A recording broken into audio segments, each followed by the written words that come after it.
Welcome to Diamond Delight Edibles. My name is Liz if this is the first time you're joining, and if you're a regular subscriber, welcome back. Thank you so much for your support. I really appreciate it. So today I'm really excited to bring you red licorice made with Cannabutter. That's right, red licorice with Cannabutter. So it took me a while to get this one figured out, but I've got it and it tastes just like licorice and it feels like licorice. And yeah, it's about as close as you're going to get for a homemade recipe.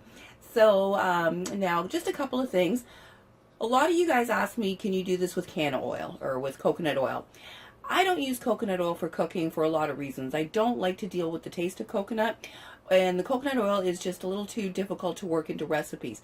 Butter just is a lot easier to work in. So honestly, I don't know if it does because I just learned how to, I just hacked this recipe.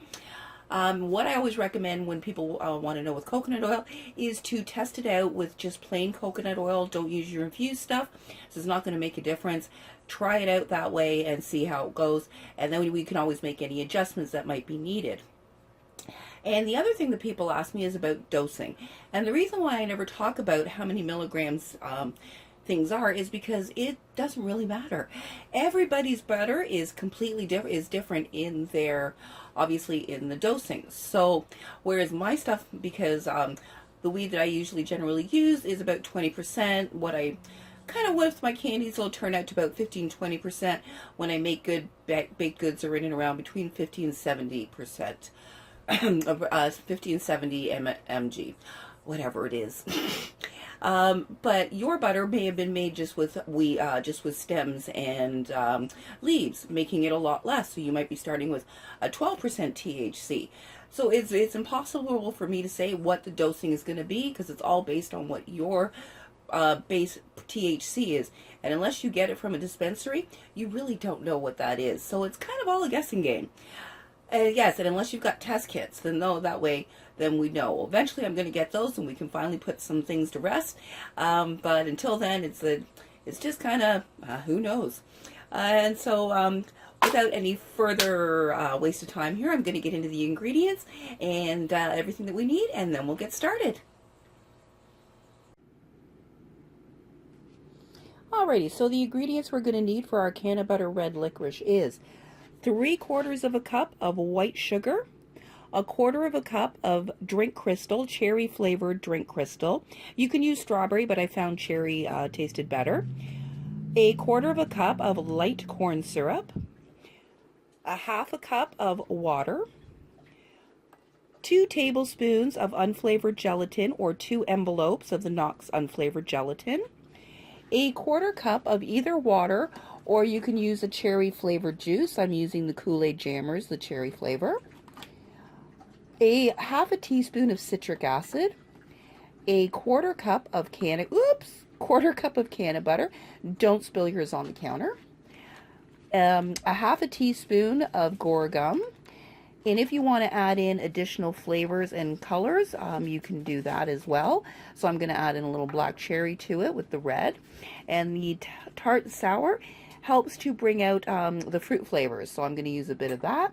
And then 1/2 a cup to 3/4 of a cup of bread flour. And yes, you have to use bread flour. I tried it with regular flour, all-purpose flour, and it did not work.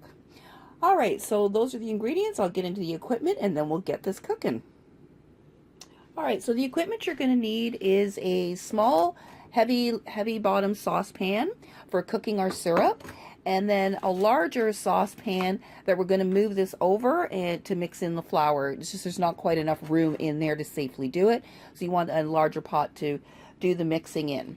We're going to want a spatula, a small strainer if you've got one. A candy thermometer is a must. A pastry brush or a clean paintbrush, and a jar or a cup of hot water. That's for cleaning off the sugar crystals. A squirt bottle if you want to put it into molds. Now I tried this recipe the other day and it's very thick. I was able to put it in the molds, but you do lose a lot in the bottle. So what we're going to do is we're just going to lay it in a small tray. So I've got a small little cookie tray or pan here, and I'm going to line it with parchment and use that as well, just to show you both ways of doing it. that is the equipment we need. We're just going to get in now to putting it all together and making some licorice. Oops, I forgot. You're also going to need a hand blender and a hand mixer.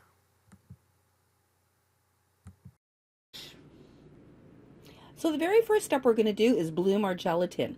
So you're going to take your 2 tablespoons of unflavored gelatin, or 2 envelopes, and you are going to evenly sprinkle it over a 1/4 cup of your cherry juice or water.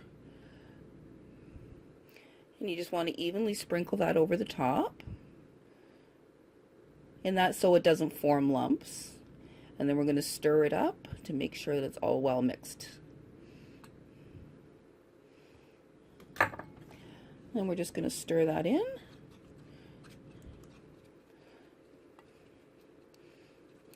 And what you want to say, make sure that you don't see any lumps, any big lumps. It is kind of, so it's going to be like the texture of applesauce. Once you have that, you're going to set that aside. All right, so into the small saucepan, we are going to add the 3/4 of a cup of sugar, a 1/4 cup of our cherry juice crystals, a 1/4 cup of our corn syrup,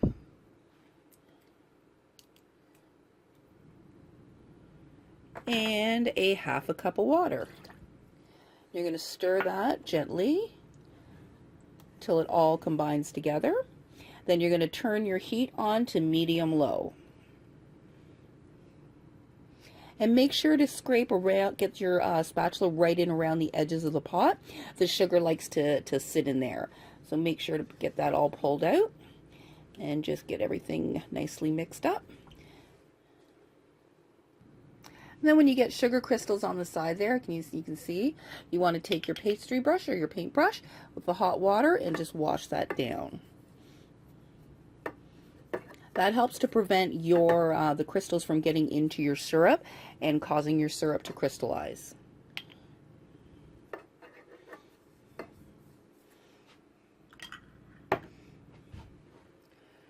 Right, now that that's all mixed, let's have a look. That's good. So we're going to turn on our heat to medium-low, and we're going to continue to stir this until it begins to boil. As soon as you see bubbles, as soon as it starts to boil, you're going to stop stirring it, and you don't stir it again until we're done.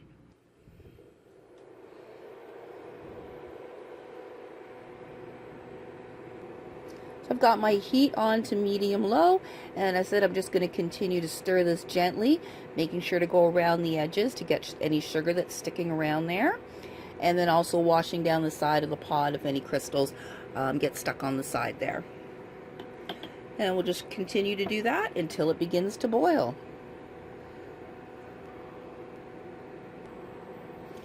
So now that you can see it beginning to boil there, we're not going to stir it anymore, and we're going to attach our candy thermometer.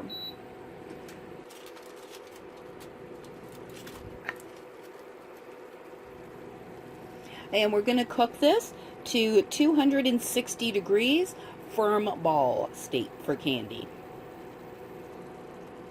And you're not going to stir it. The only thing that if you see any sugar crystals form on the side, you're just going to wash those down, but you're not going to stir it again, and you're going to keep a close eye on your thermometer until it gets to 260. And the other thing we want to get ready right now, and I always forget it, I don't know why, is you're going to get a large pot or bowl of cold water so that we can stop the cooking process as soon as we reach our temperature. So I've just got a pot of cold water here I've set to the side that I'm going to have ready. I'm actually going to sit it outside because it's like -15 outside right now. So I'm going to set that outside for a couple minutes just to get it nice and cold. What I recommend to do is to put a pot of cold water into your freezer about 20 minutes before you're going to start your recipe. And if you ever wonder why my candy thermometer looks the way it does, is because the larger one in the back there doesn't really work all that. Sometimes it doesn't read correctly. So I wanted to get a digital thermometer as that accurately reads. However, it has no way of attaching to the pot. So I attached the digital thermometer to my standard one that attaches to the pot, but you have to put some kind of something to protect it, because if this gets too hot, you can't read the display. So that's why I have this tin foil set up to deflect the heat. So that is why I have this little ghetto setup here of a candy thermometer. So as my temperature is getting up to about 250, I'm going to take my larger saucepan and I'm going to put it on lowest heat. I just want to warm that pot up so that when we transfer the syrup over, I'm not transferring it into a cold pot. And I've got my pot of ice cold water here, ready to go, and my temperature is almost there. So we're at 254, and it's only going to take about a minute or so to get to the 260. As soon as it hits 260, we're going to take it off and submerge it in water and leave it there until the temperature starts to come down. And then also the pan that you've got sitting on low heat, just make sure to keep an eye on it. You don't want it to get super, super hot so we don't scorch it when we put it in. Right, so we're at 260. Keep the candy thermometer attached and submerge it in the water. And I'm going to leave it there until the temperature comes down. So when you put it in the water, if it's not cold enough, it still may come up 1 or 2 degrees. Not a big deal. As I said, you're just going to leave it in the water though until the temperature comes below the 260, and then you're going to leave it on the counter until it hits 240. If you have a stone or a marble block, butcher's block, put it onto that. It'll cool it quicker. So coming down, I've come down to 257 is where I pulled it out of the water, and leave your candy thermometer attached until you hit the 240. And then what you want to have on hand is your bloomed gelatin, your 1/4 cup of Cannabutter, your 1/2 teaspoon of citric acid, and your 1/2 teaspoon of guar gum. You want all that ready to go. Alright, so my temperature's down below 240. So I am first going to add in our gelatin. And what you just do is make some slices into the gelatin in its bowl, and then just pop it in, and you're going to gently stir that until that is melted.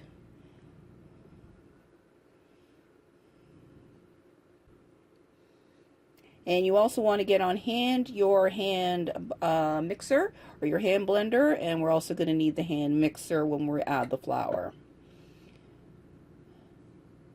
So the hand blender to do the emulsifying of our butter and our guar gum, and then the mixer for doing the flour. And now that our gelatin is all melted, I'm going to add in our 1/2 teaspoon of citric acid. Let's get that mixed in. And now I'm going to add in our 1/4 cup of Cannabutter. It was melted.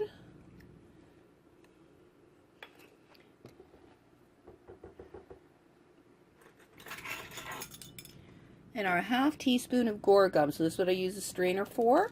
Throw it in there. And this way you can evenly sprinkle it all over the top. You don't have to have a little strainer, but it makes it easier.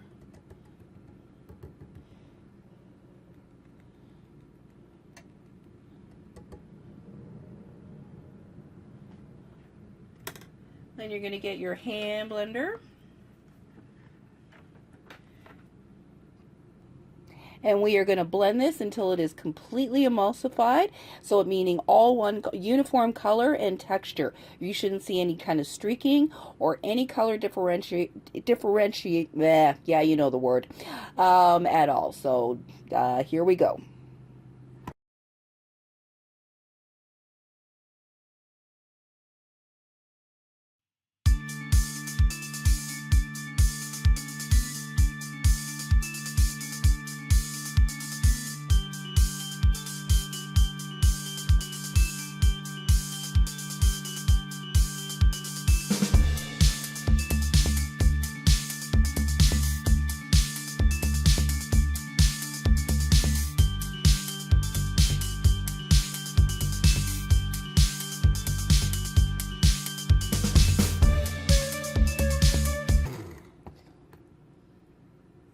Now if you find that your butter is not fully blending, you can still see a little bit of green coming to the surface, or whatever color it happens to be, then you can add in a little bit, a 1/4 teaspoon more of guar gum, and continue blending. But right now we've got it looks good. I'm just going to give that another quick mix, and just want to pull everything off the sides, and then we'll finish blending that up.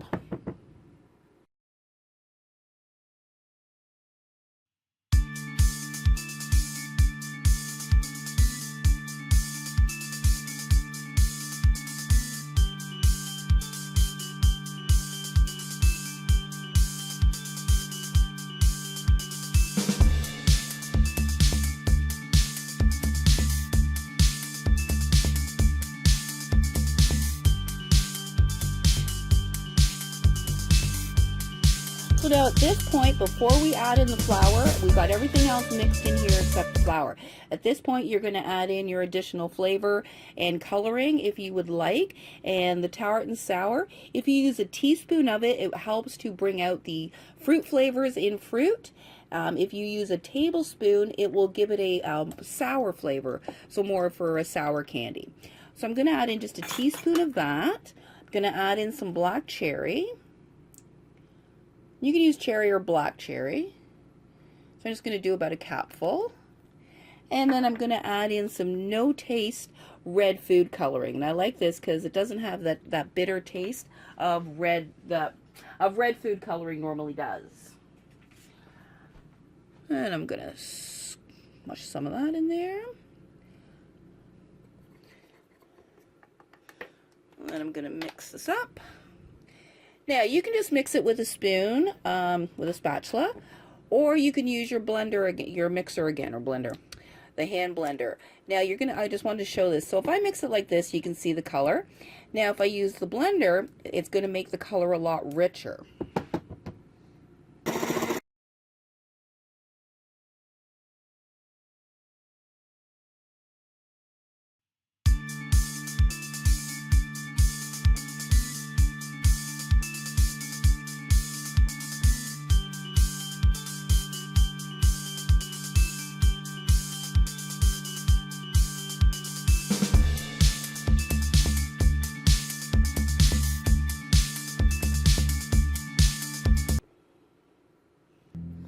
Alright, so when you've got your color and your flavor the way that you want it, at this point now I'm going to transfer it over to the larger saucepan, and we're going to add in our bread flour.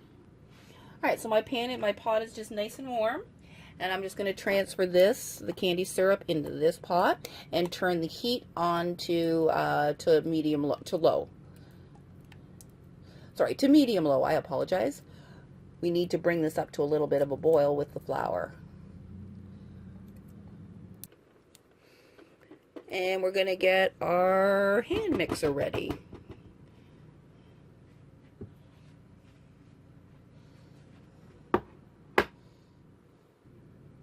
Alright, so I'm going to add in about a quarter of it first, and we'll get it mixed in, and then continue to add it in.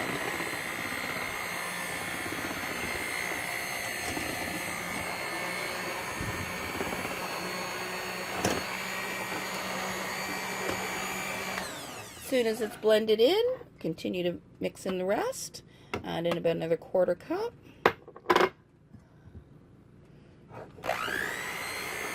And also make sure to scrape down the sides.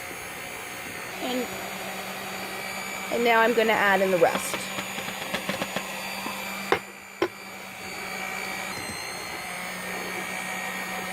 You want to make sure to thoroughly blend the flour in. And I'm just going to clean off the edges, get flour all off the edges.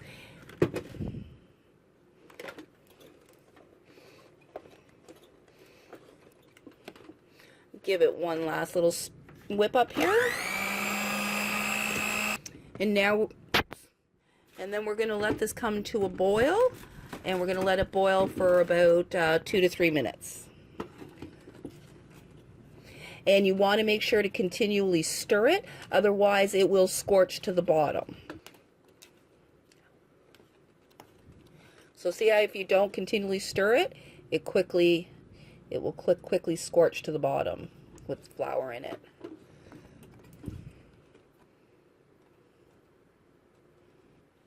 And as it cooks here, it will thicken up. And it'll start to look more and more like red licorice.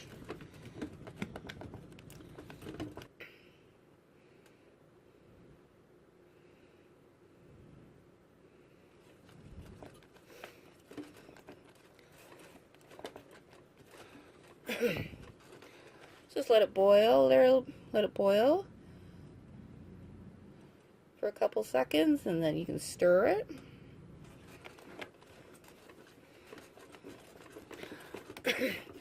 Alright, so now we're ready. So you've got your texture like this.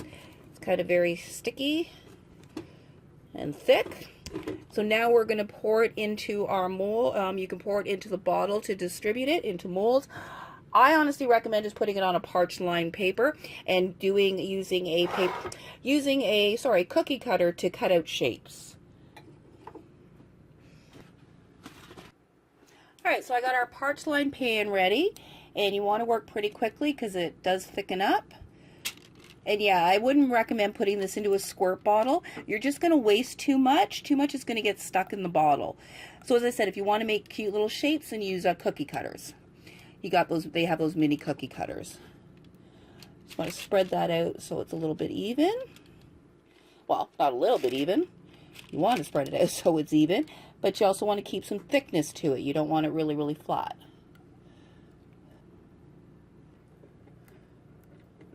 And if you find too much does get stuck to the bottom, you can just put it on the low heat there to melt it up, to get it melted again. It's a bit of a pain to work with, I'm not going to lie. It's not as easy as gummies.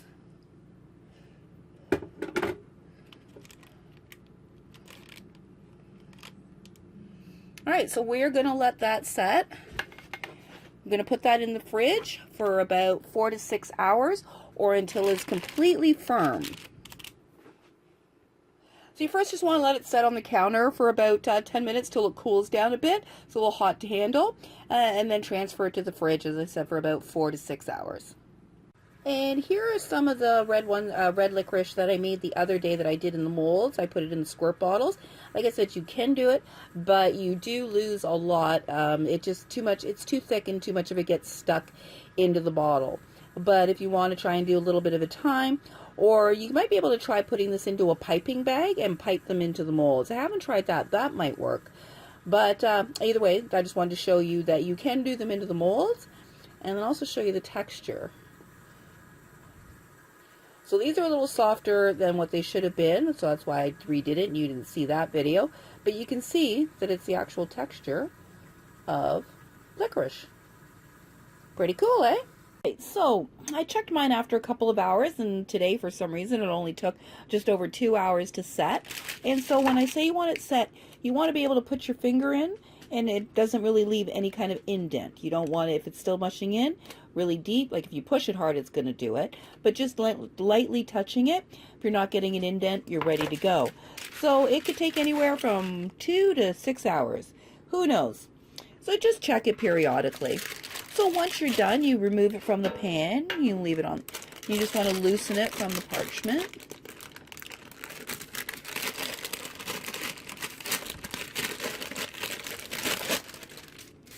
And then you can just going to lay it down.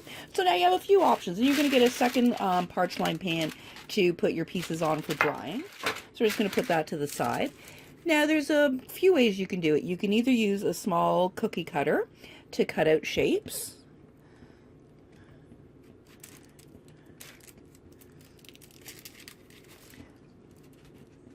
Like so. Hey, look at that. It looks like red licorice. Coolio. I'm going to do that side. It's a little sharp.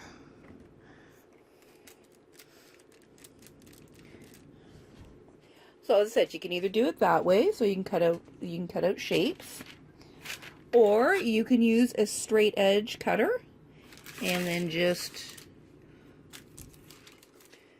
tear this piece off here.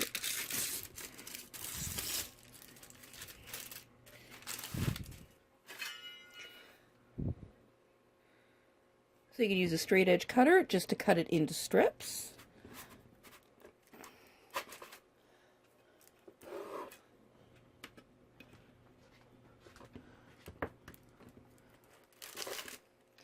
like so. And then you can kind of roll it if you want to make it a little more even.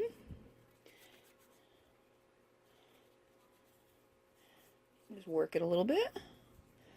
And just layer down. Or the other is you can use a pizza cutter and also cut it into strips. Sorry, it's a little.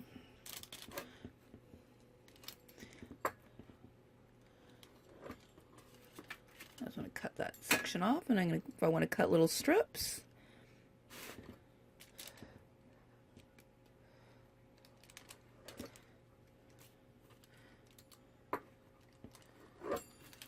There you go. That's more like a piece of licorice. So out of those three, I'd probably go with the pizza cutter. It does the nicest job, and it's also easier. It's also the easiest. So those are the different ways that you can set up your licorice. And that's about it. I'm going to give it a little taste test here and come back to say goodbye. Now, if you want to make it like into nib shapes, gotta stop hitting that camera. We're just gonna make them a little bit wider.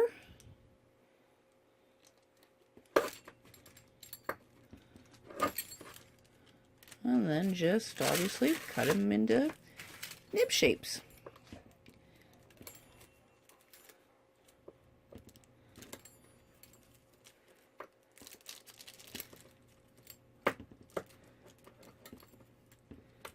And now you got nibs.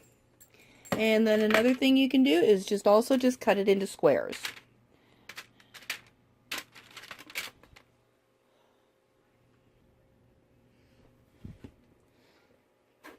So I use a straight edge cutter. Parchment's a little slippery.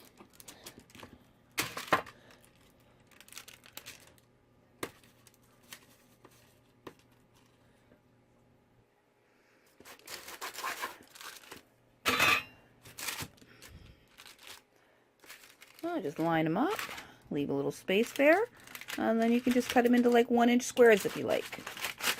Totally up to you.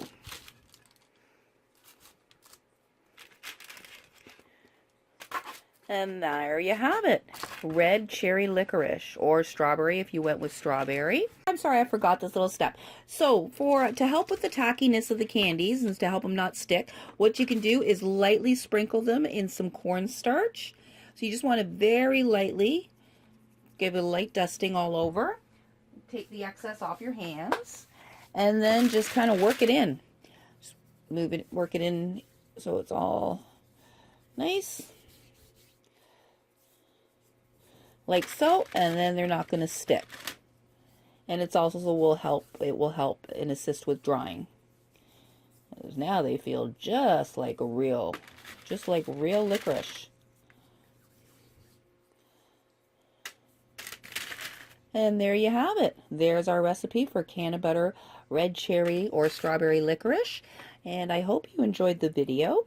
And if you have any questions at all, don't hesitate to put them in the comments. And I'm just going to be back to say goodbye. So here is my, what am I making? Red licorice. And yeah, it tastes like it. Same texture. It's awesome. It'd be better in a couple days when it's drier, but I'm very surprised. Sorry about that. So one thing definitely make sure is to toss them in the cornstarch there at the end. It takes care of all the stickiness, and it makes them the perfect texture. So definitely do that light toss in the cornstarch.